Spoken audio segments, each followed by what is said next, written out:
The force exerted by circulating blood on the walls of blood arteries is called blood pressure. It varies according to the kind of vessel, but when not otherwise mentioned, the word blood pressure refers to arterial pressure in the systemic circulation. During systole, as the heart contracts and pumps blood into the aorta, the aortic pressure and systemic arterial pressure rise. Normally, blood pressure follows a daily rhythm and is lower at night. During the day, it varies according to physical activity and emotional state. Three distinct elements influence the pressure exerted on the artery walls.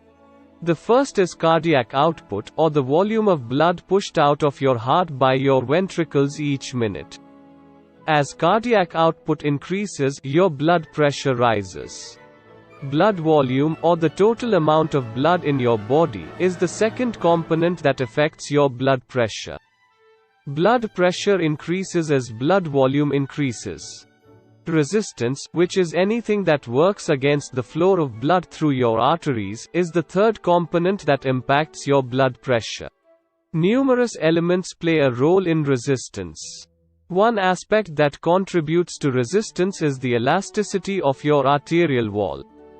Healthy arteries expand with each beating, assisting in the reduction of blood pressure against the arterial wall. Another element that contributes to resistance is the diameter of your arteries. Your body can dilate your arteries to lower your blood pressure. A third component that contributes to resistance is blood viscosity, or thickness. Increased particles in your blood, such as proteins and lipids, increase viscosity. Blood that is thicker increases your blood pressure as your heart works harder to push it through your arteries. A sphygmomanometer, or blood pressure cuff, is used to measure your blood pressure. Systolic pressure refers to the pressure of blood against the walls of your arteries while your heart beats. Diastolic pressure is the pressure on the artery wall as your heart relaxes between beats.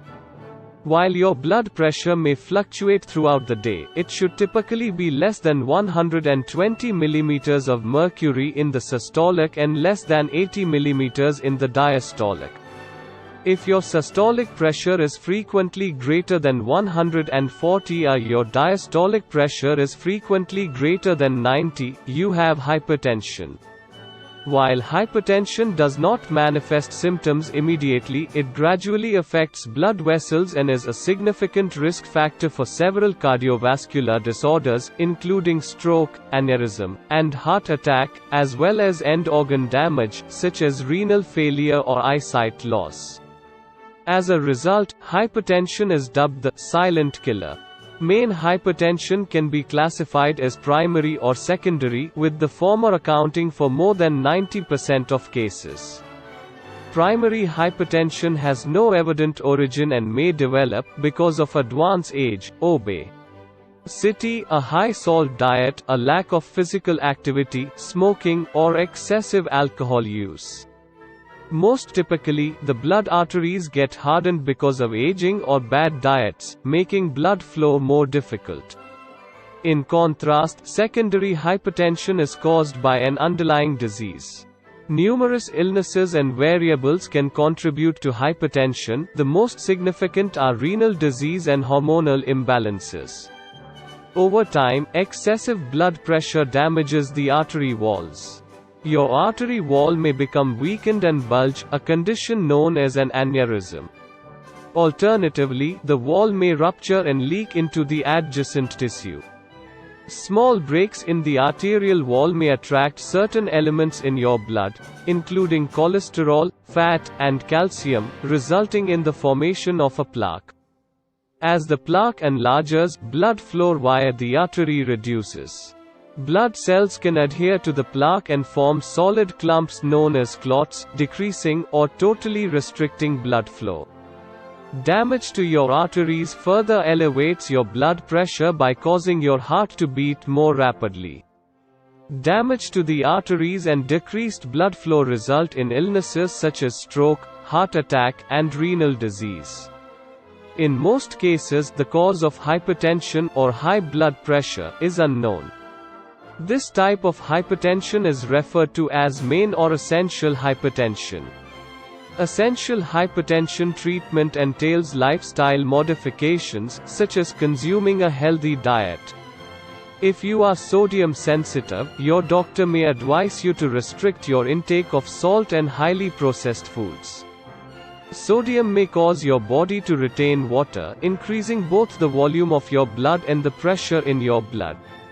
Other lifestyle modifications that can help lower blood pressure include abstaining from excessive alcohol use, increasing physical activity, decreasing weight if overweight, and stopping smoking. Additionally, your doctor may offer medications that exert an effect on your kidneys, blood vessels, or heart to assist in lowering your blood pressure. Diuretics, more frequently referred to as water pills, cause the kidneys to excrete more sodium and water from the circulation into the urine, thereby decreasing blood volume and pressure. Beta blockers relieve your heart's workload by lowering both the rate and strength of your heart's contractions. Numerous medications work directly or indirectly to lower blood pressure by relaxing the blood vessels and increasing their width. ACE inhibitors, angiotensin II receptor blockers, calcium channel blockers, and direct-acting vasodilators are among these medications.